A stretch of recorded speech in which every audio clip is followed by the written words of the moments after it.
Reformed thinking.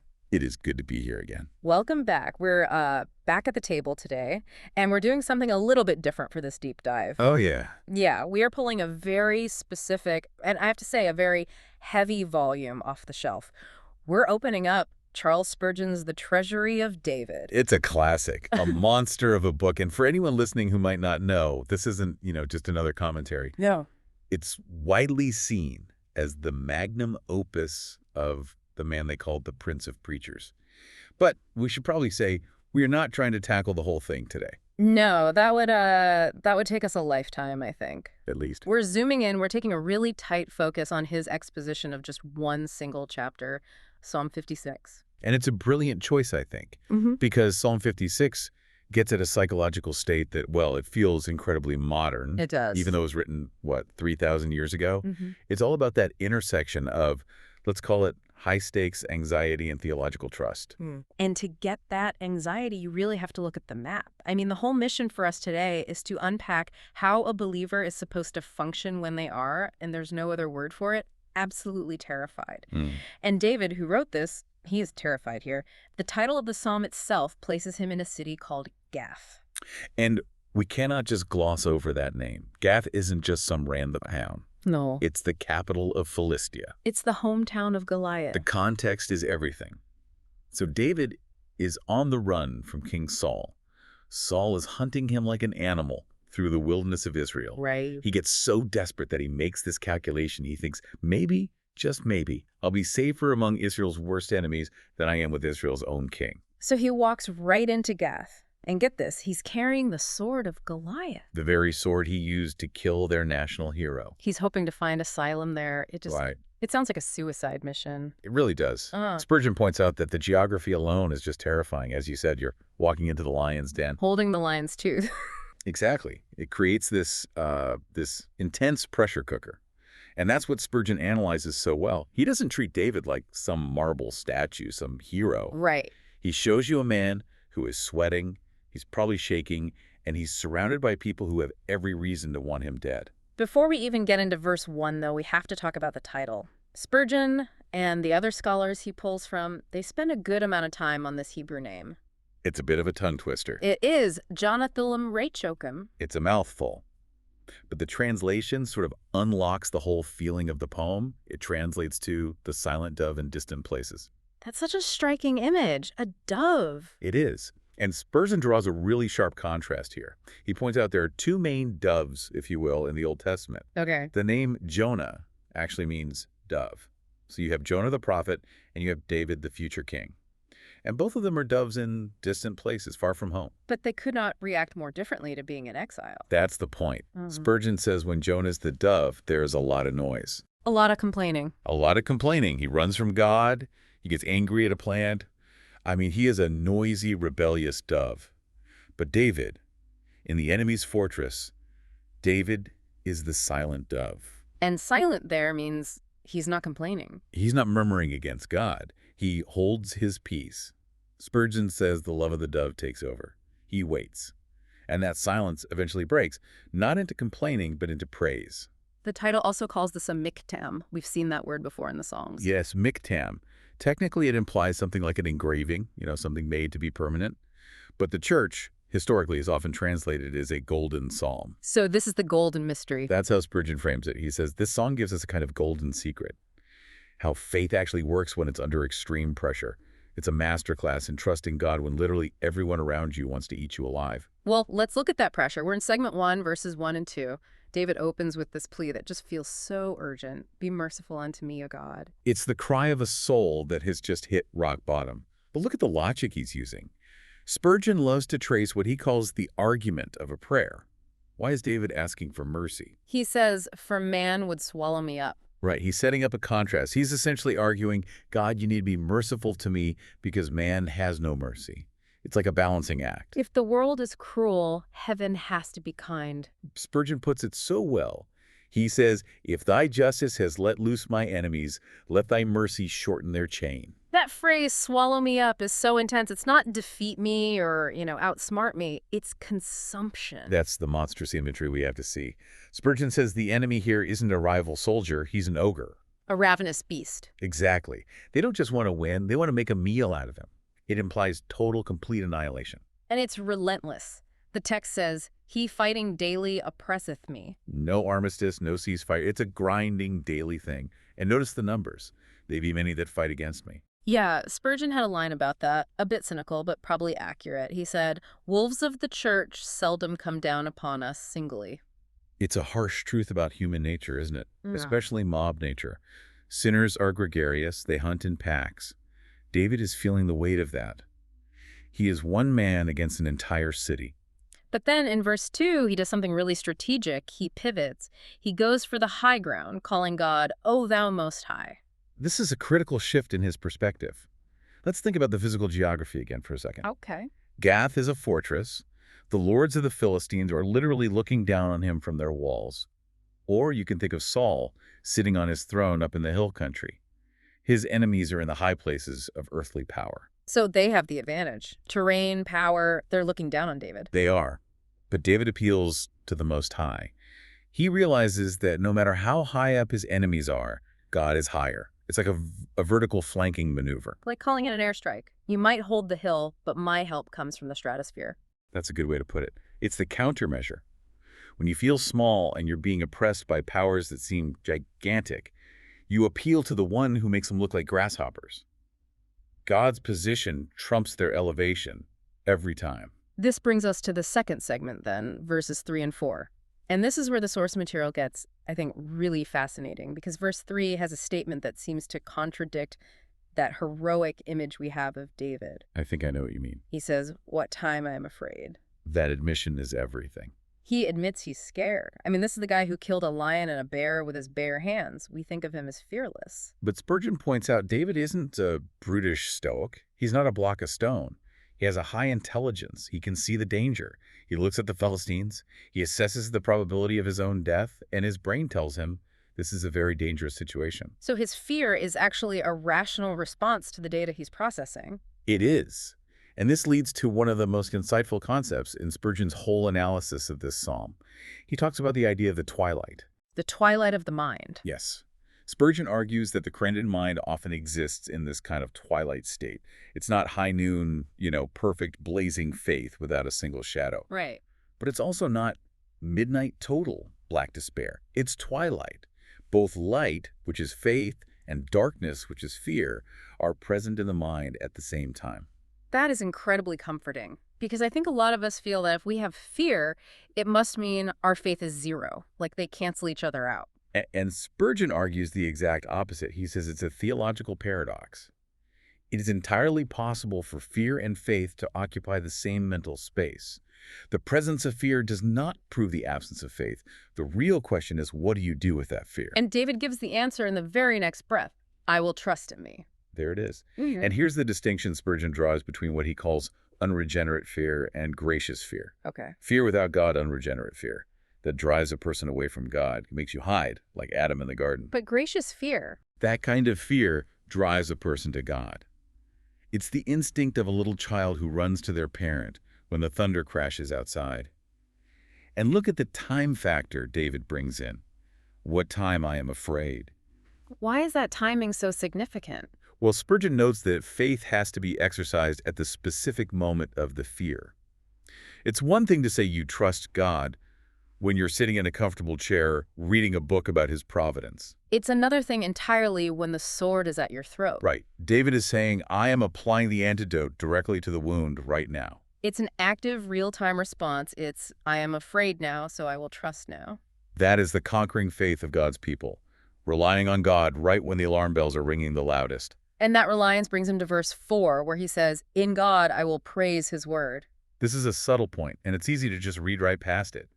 He doesn't say, I will praise his deed. Because the deed hasn't happened yet, he's still in Gath, still in danger. Correct. He praises the word. He's praising the promise before the fulfillment has arrived. He's trusting the promiser to be good for it. Spurgeon says this is the highest form of faith, to sing about the rescue before the lifeboat is even visible on the horizon. And then you get this moment of defiance. "I will not fear what flesh can do unto me." And notice the downgrade in the language there.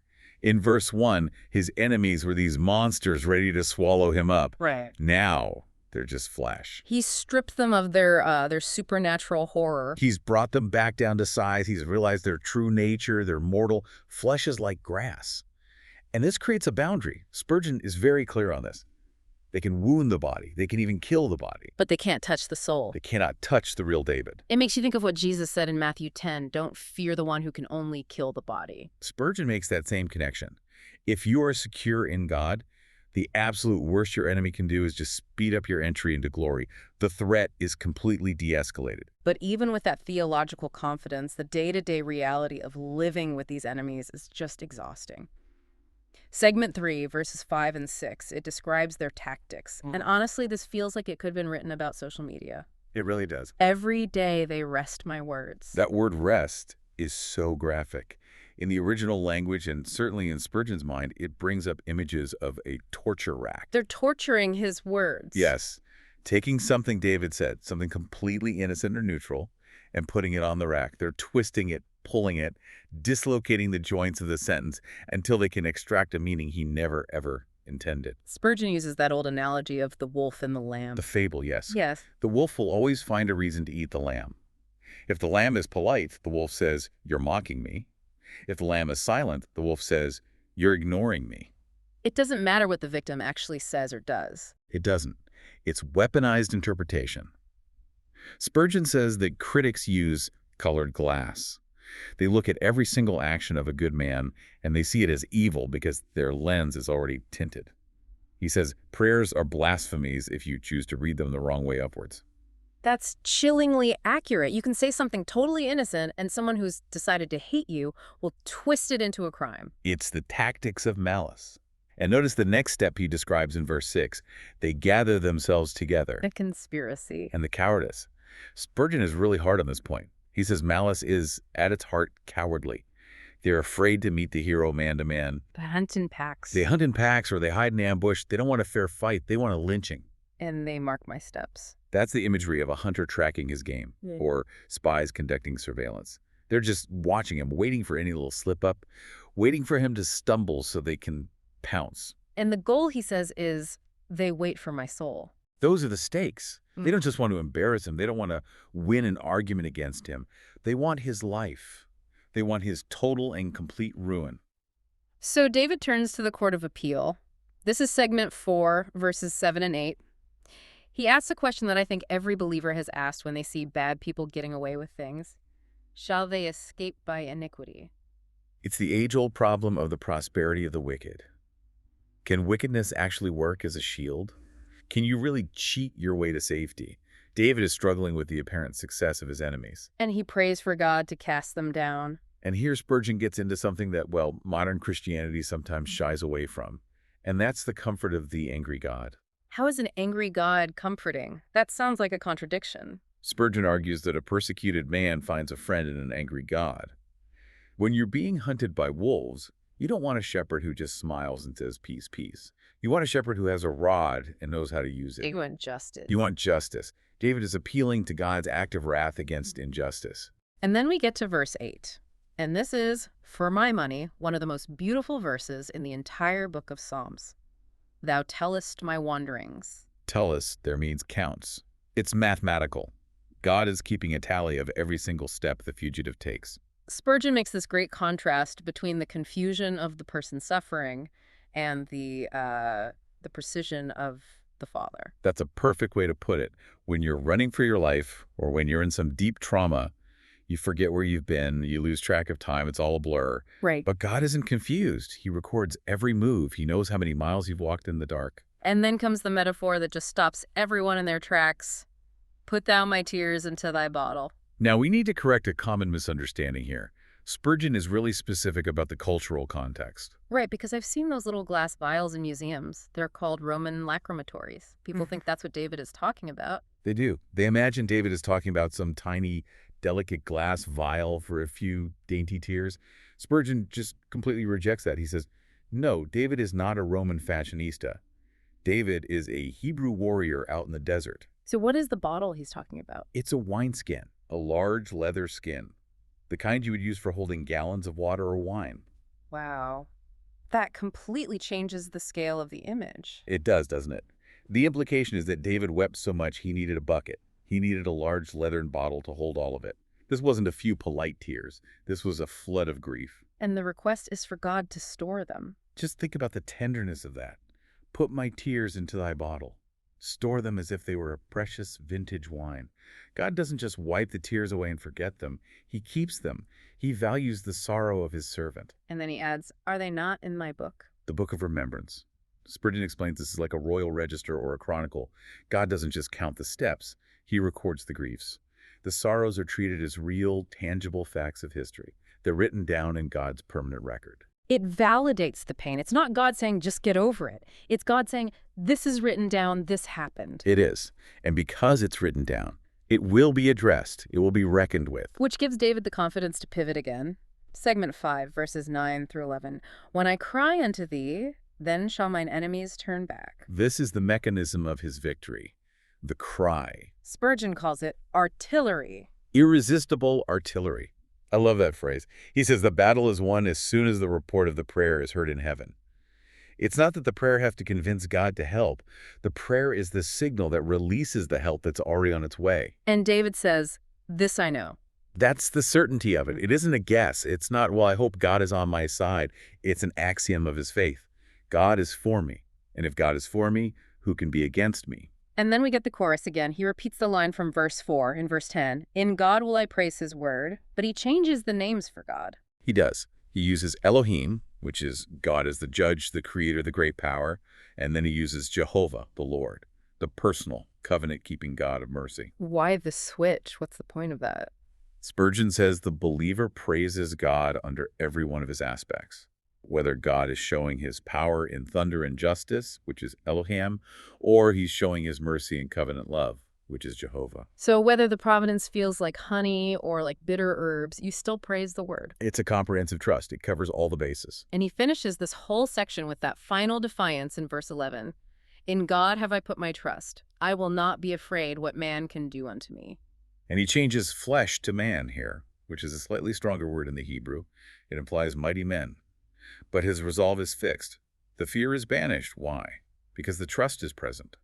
The twilight is finally ending, and the light of faith is taking over. Which brings us to the final segment, verses 12 and 13. And David starts talking about vows. Thy vows are upon me, O God. This is an interesting turn, because often when people are in danger, in the foxhole, as they say, they make all these promises. God, if you just get me out of this, I'll go to church every Sunday for the rest of my life. Right. And then they get out. And they immediately forget. The human tendency is to forget the foxhole prayer as soon as the shelling stops. But not David. Not David. He says, thy vows are upon me. He's acknowledging the debt. He is eager to pay it. I will render praises. The payment is praise. He's not trying to buy God off or anything like that. He's offering the sacrifice of thanksgiving. And then he lays out the logic for why he's so sure he's going to be okay. It's in verse 13. For thou hast delivered my soul from death. This is a classic logical argument. It's an argument from the greater to the lesser. Can you walk us through that? Sure. David is basically saying, God, you've already done the really hard thing. You saved my life. You delivered my soul from death itself. That was the heavy lifting. So, since you already did the impossible, surely you'll do the necessary. Which is keeping his feet from falling. Exactly. If you save the car from going off the cliff, surely you'll fix the flat tire.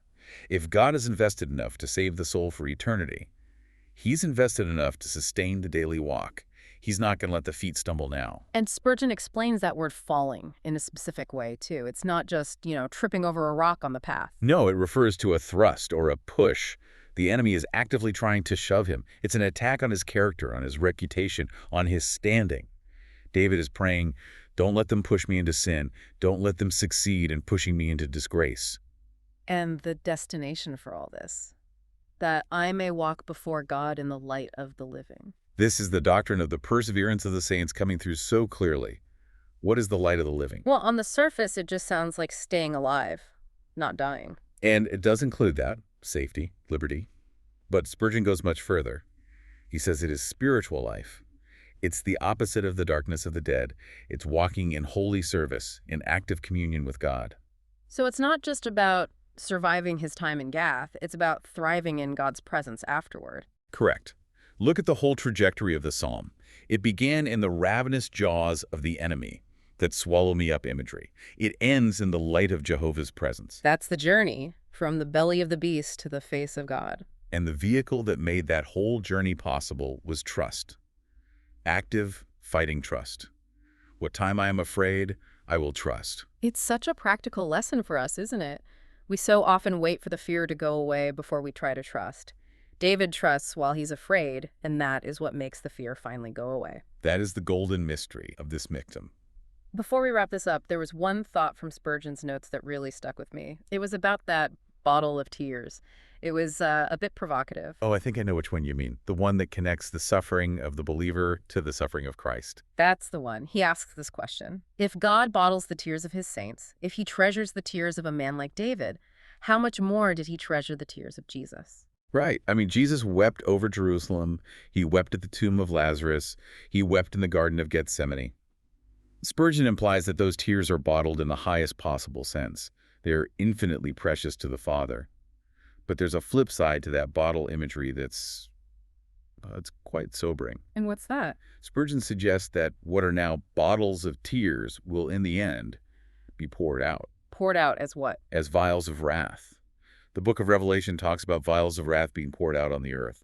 Spurgeon is hinting that the collected tears of the persecuted saints become the very measure of judgment against their persecutors.